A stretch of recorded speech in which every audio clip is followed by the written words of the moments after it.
नेपाल के पहाड़ों पर 3 दिनों से रुक रुक कर हो रही बारिश के चलते सरयू और घाघरा नदी उफान पर है। जलस्तर लगातार बढ़ता हुआ नजर आ रहा है। नेपाल ने भी फिर से पानी छोड़ा जा रहा है, जिससे यूपी के बहराइच में 2 सेंटीमीटर प्रति घंटा की रफ्तार से घाघरा नदी का जलस्तर बढ़ चुका है, जिससे बाढ़ का खतरा लगातार मंडराता हुआ नजर आ रहा है। 60 से ज्यादा गांव प्रभावित हुए हैं। सड़क मार्ग टूटने के साथ खेतों में जलभराव की स्थिति बनी हुई है। तो लगातार जलस्तर बढ़ता हुआ नजर आ रहा है। इसी के साथ साथ कई नदियां उफान पर नजर आ रही है। कई आसपास के इलाके जलमग्न नजर आ रहे हैं। बाढ़ प्रभावित इलाकों का लगातार अधिकारी निरीक्षण करते हुए नजर आ रहे हैं, लेकिन जलस्तर लगातार बढ़ता हुआ नजर आ रहा है। ये तस्वीरें आपको दिखाई जिस प्रकार से नदियां उफान पर नजर आ रही है। घाघरा नदी लगातार उसका जलस्तर बढ़ता हुआ जा रहा है, नजर आ रहा है। नेपाल के पहाड़ों पर 3 दिनों से लगातार रुक रुक कर बारिश हो रही है, जिसके चलते सरयू घाघरा नदी उफान पर है। नेपाल ने भी फिर से पानी छोड़ा है, जिसकी वजह से बहराइच में 2 सेंटीमीटर प्रति घंटा की रफ्तार से घाघरा नदी का जलस्तर बहता हुआ नजर आ रहा है, जिससे आसपास के इलाके पूरी तरह से जलमग्न नजर आ रहे हैं। वही 92 सेंटीमीटर तक के जलस्तर बढ़ता हुआ नजर आ रहा है। 20 से अधिक गांव, लोगों के घरों में पानी बढ़ता हुआ नजर आ रहा है। 20 से अधिक ऐसे गांव हैं जिनमें पानी भरता हुआ नजर आ रहा है।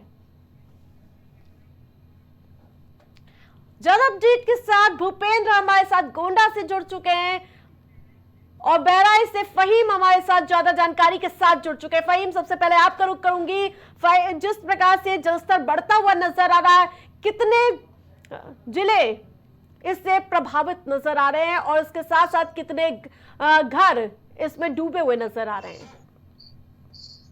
जी बिल्कुल, आपको बता दूं कि नेपाल के पहाड़ों पर भारी बारिश की वजह से बहराइच जनपद में बह रही घाघरा और सरयू नदी उफान पर है, जिससे आसपास के में बसे कछार के गांव में बसे जो गांव है वो जलमग्न हो गए हैं। कहीं पर 7 फीट का पानी भरा हुआ है, कहीं पर 6 फीट का पानी भरा हुआ है। बहराइच जनपद का जो 3 तहसील है ये बाढ़ से प्रभावित है। लगातार लोगों के घर में पानी घुस गया है और लोग नाव के सहारे या किसी अन्य के सहारे कोई सुरक्षित स्थान पर जाते हुए भी नजर आ रहे हैं। लगातार लोगों के खेतों में काफी पानी भर गया है। लोगों के गांव के आसपास पानी भर गया है, जिससे लोगों का जीवन अस्त व्यस्त हो गया है। वो भी लगातार लगभग जो 100 गांव ऐसे हैं जहां पर जो घाघरा और सरयू नदी के कछार में पाए जाते हैं, लेकिन उन्हीं सरयू और घाघरा नदी का जलस्तर लगातार बढ़ता हुआ नजर आ रहा है। आप बताइए, गोंडा में कैसी स्थिति है इस समय? देखिए, बिल्कुल इस तरीके से विभिन्न बैराजों से छोड़े गए पानी से घाघरा नदी अपने उफान पे आ गई थी। अगर देखा जाए, वही बात की जाए तो घाघरा नदी खतरे के निशान से लगभग 91 सेंटीमीटर ऊंचे गई थी। वहीं अगर देखा जाए तो आज सुबह से घाघरा नदी का जलस्तर घटना शुरू हो गया है। अभी की अगर ताजा अपडेट की बात की जाए तो लगभग वो 80 सेंटीमीटर अभी भी घाघरा नदी खतरे के निशान के ऊपर है। लेकिन अगर देखा जाए तो जिस तरीके से विभिन्न बैराजों से लगभग 5 लाख से ऊंचे 5 लाख तक से ऊंचे पानी जो बैराजों से छोड़े गए थे, उससे कहीं ना कहीं गोंडा में इस बार बाढ़ का भारी मंजर देखने को मिल रहा है। वहीं अगर बात की जाए तो लगभग कितने शहर इससे प्रभावित नजर आ रहे हैं और प्रशासन की किस तरह से तैयारी नजर आ रही है? जी बिल्कुल, आपको बता दूं कि जो बहराइच जनपद का जो 3 तहसील है, नानपारा तहसील, महसी तहसील और मोतीपुर तहसील, और इसके लगभग 50 से 60 गांव ऐसे हैं जो ये प्रभावित नजर आ रहे हैं। इनके खेतों में पानी काफी भर गया है, इनके घरों में काफी पानी भर गया। कहीं पे 6 फीट कहीं 7 फीट पानी भरा हुआ है।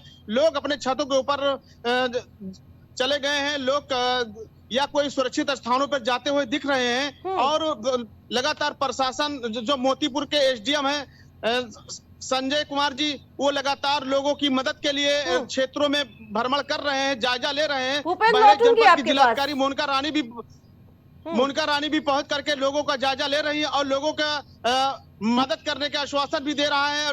लगातार राहत सामग्री भी बांटी जा रही है। जी, बहराइच में आज के मौसम का क्या हाल है और बहराइच में कितने सेंटीमीटर प्रति घंटे की रफ्तार से घाघरा नदी उफान पर बहती हुई नजर आ रही है? फहीम जी बिल्कुल, आपको बता दूं कि बहराइच जो बहराइच में 3 बैराजों से पानी छोड़ा गया है, उसके जो इंजीनियर है, ड्रेनेज के इंजीनियर है, उन्होंने बताया कि 5,17,000 क्यूसेक पानी छोड़ा गया था। लगभग 1 लाख क्यूसेक आज भी पानी छोड़ा गया है, जिससे जो हालात है, बाढ़ के हालात बन गए हैं। जो कछार इलाका है, घाघरा और सरयू का जो कछार का इलाका है, वहां पे बाढ़ के हालात बढ़ गए। और बहराइच जनपद में लगातार 2 घंटे से लगातार मूसलाधार भारी बारिश हो रही, जिससे भी जलमग्न काफी अगर रोडों पर पानी भरा हुआ है। भूपेंद्र जी, जिस प्रकार से आज का मौसम भी यानी कि खराब नजर आ रहा है, तो वही कितने जिले और कितने गांव प्रभावित नजर आ रहे हैं? बिल्कुल, देखिए आज अगर बात की जाए तो दोपहर के बाद से ही जो है मौसम ने अपना रंग बदल दिया। और अगर देखा जाए तो पिछले 2 घंटों से लगातार गोंडा में भारी बारिश हो रही। वहीं अगर बाढ़ से प्रभावित गांवों की बात की जाए तो 2 दर्जन से गांव बाढ़ की चपेट में आ चुके हैं और बाढ़ की जद में आ चुके। अगर आबादी की बात की जाए तो लगभग 15,000 से ज्यादा आबादी बाढ़ से प्रभावित हो चुकी है, जिसको लेकर प्रशासन के द्वारा राहत की बचाव सामग्री भी बांटी जा रही। और किस तरीके से अगर देखा जाए तो जिन लोगों के रहने के लिए वतन नहीं, जिन लोगों के जो है घर पानी में डूब गए, उनके लिए तटबांध के ऊपर ही जो है टेंट छायमेना लगाकर और उनके रहने की व्यवस्था की गई है। जनरेटर की व्यवस्था की गई, जिससे जो बाढ़ में फंसे लोग हैं उनको किसी प्रकार से किसी तरीके से कोई दिक्कत न होने पाए। और जिस तरीके से अगर देखा जाए तो गोंडा जिलाधिकारी नेहा शर्मा खुद अपने हाथ में मानसिक लेकर और खुद बांध का निरीक्षण कर रही है और हर जगह पर अपने आप पहुंच रही है। और देखा जाए तो लगातार घाघरा का जलस्तर बढ़ता था, ये हर बाढ़ के निरीक्षण क्या है। भूपेंद्र, सड़क मार्ग टूट गए हैं, जिसके वजह से खेतों में भी जल भराव की स्थिति देखने को मिल रही है। किसान को भी काफी नुकसान हुआ होगा। बिल्कुल, जिस तरीके से सड़कें टूटी हैं, बाढ़ का पानी या सड़कें टूटी है, सड़कें टूटने से जो किसान तो कहीं ना कहीं नष्ट हुई है। अगर देखा जाए वही तो सड़क टूटने पर भी फसल नष्ट हुई है। उसके बाद जो बात के अंदर जो किसान के जो फसलें हैं वो भी काफी नष्ट हुई। अगर वही बात की जाए तो फिलहाल जो फसलें नष्ट हुई उसके मुआवजे देने की बात की जा रही है। फिलहाल अपडेट होगा और सब बताया जाएगा। बिल्कुल, तमाम अपडेट के लिए आप दोनों का बहुत बहुत धन्यवाद।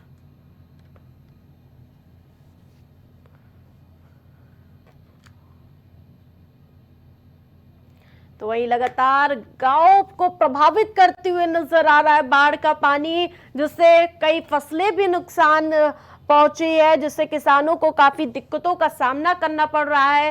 तो वही लगातार जलस्तर बढ़ता हुआ नजर आ रहा है, घाघरा नदी उफान पर नजर आ रही है।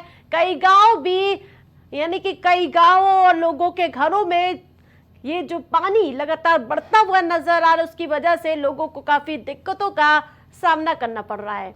कई गांव, कई घर जलमग्न हो चुके हैं, लोगों को दूसरी जगह पर शिफ्ट किया जा रहा है। ज्यादा अपडेट के साथ प्रयागराज से हमारे साथ आशीष जुड़ चुके हैं। आशीष, जिस प्रकार से अभी हमने बहराइच की तस्वीरें दिखाई थी और इसके अलावा लगातार गोंडा में भी बाढ़ जैसी स्थिति बनी हुई है, प्रयागराज से कैसी तस्वीरें देखने को मिल रही हैं? देखिए, जैसा कि बता दें कि प्रयागराज की बात करें तो बीते 3 दिनों से जिस तरीके से गंगा यमुना का जलस्तर बढ़ा है, तो उससे कहीं ना कहीं जो निचले इलाके हैं, जो तटीय इलाके हैं, उसमें काफी दिक्कतों का सामना करना पड़ रहा है। बाढ़ जैसी स्थिति बन चुकी है। और बात करें जिस तरीके से निचला इलाका है या मैदानी इलाके की बात करें तो वहाँ पे पानी अब जो रिहायशी इलाका है वहाँ जाने लगा है। तो स्थिति काफी गंभीर है, क्योंकि अभी भी धीरे धीरे जो स्पीड जरूर कम हुई है, पर जो लगातार पानी बढ़ने का सिलसिला है वो अभी जारी है। जिस प्रकार से आशीष, गंगा जमुना का संगम माना जाता है प्रयागराज को, इस समय नदियों की स्थिति क्या देखी जा रही है? देखिए, मैंने बताया कि अभी 2-3 दिन से जिस तरीके से लगातार पानी का बढ़ाव हुआ है, जिस तरीके से लगातार पानी बढ़ता जा रहा है, निश्चित तौर पे अभी कहीं ना कहीं लोगों को काफी दिक्कतों का सामना करना पड़ रहा है। और सबसे बड़ी बात, क्योंकि 2025 में महाकुंभ लगने वाला है, तो उससे कहीं ना कहीं जो महाकुंभ में जो कार्य चल रहे हैं, जो जिस तरीके से पूरे शहर का पूरा विकास चल रहा है, या पूरे तरह कार्य क्षेत्र में बात किया जाए, हम मेला क्षेत्र की बात करें तो वहाँ पे जिस तरीके से कार्य चल रहे हैं, तो वो कहीं ना कहीं इस बाढ़ से काफी प्रभावित हुए हैं। क्योंकि 2025 में विश्व का बात करते हैं तो सबसे बड़ा धार्मिक आयोजन होने जा रहा है, तो वो कहीं ना कहीं सफल हो रहा है। तो और अभी ये भी बात किया जाए तो जिस तरीके से अभी जानकारी मिल रही है कि कहीं ना कहीं जो जल भराव, जो जिस समस्या पैदा हो रही है, तो अभी कहीं ना कहीं 1-2 दिन ऐसे ही देखने को मिल सकती है कि स्थिति ऐसी गंभीर बनी रह सकती है। अगर बात करें तो 2-4 दिन पहले की, तो जिस तरीके से अगर बात करें तो जो यहाँ के तटीय इलाके हैं, जो यहाँ के जो गंगा तट से निचले इलाके हैं, वहाँ पे काफी समस्या पैदा हो रही है। क्या सड़कों की कैसी स्थिति नजर आ रही है, क्योंकि लगातार उससे कई हादसे होते हुए नजर आ रहे हैं, और कितने शहर कितने गांव इससे प्रभावित नजर आ रहे हैं?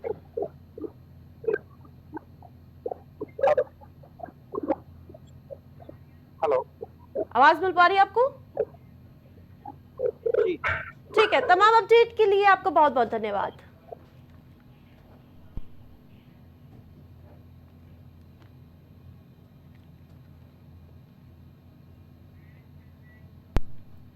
उत्तर प्रदेश सरकार ने देर से सचिवालय पहुंचने वाले कर्मचारियों के लिए फरमान जारी कर दिया है। अब सचिवालय के कर्मचारियों के देर से आने और बायोमेट्रिक हाजिरी न लगाने पर उनके खिलाफ कार्रवाई की जाएगी। बता दें कि इस नए फरमान का नोटिस देने के लिए आज छुट्टी के बावजूद सचिवालय प्रशासन का दफ्तर खुला रहा। जानकारी के अनुसार सचिवालय में 60% से ज्यादा कर्मचारी रोजाना देर से दफ्तर पहुंचते हैं, जिस वजह से यह आदेश जारी कर दिया गया। और आपको बता दें कि दफ्तर आने का समय 9:30 बजे का है, लेकिन कई कर्मचारी 10 बजे के बाद ही दफ्तर पहुंचते हैं। इसके साथ ही करीब 30% कर्मचारी बायोमेट्रिक हाजिरी नहीं लगाते हैं। शिकायत मिलने के बाद सचिवालय प्रशासन विभाग ने 1 जुलाई से 15 सितंबर तक बायोमेट्रिक डाटा निकलवाया था। जिनकी बायोमेट्रिक उपस्थिति संतोषजनक नहीं पाई गई, उन्हें आज कारण बताओ नोटिस जारी कर दिया जाएगा। नोटिस देने के बाद भी जो कर्मचारी समय से दफ्तर नहीं पहुंचेंगे, बायोमेट्रिक हाजिरी नहीं लगाएंगे, उनके खिलाफ कार्रवाई की जाएगी। इस संबंध में सख्त आदेश जारी कर दिए गए हैं। 4 बजे की 4 बड़ी खबरों में मेरे साथ फिलहाल इतना ही। देखते रहिए प्राइम टीवी।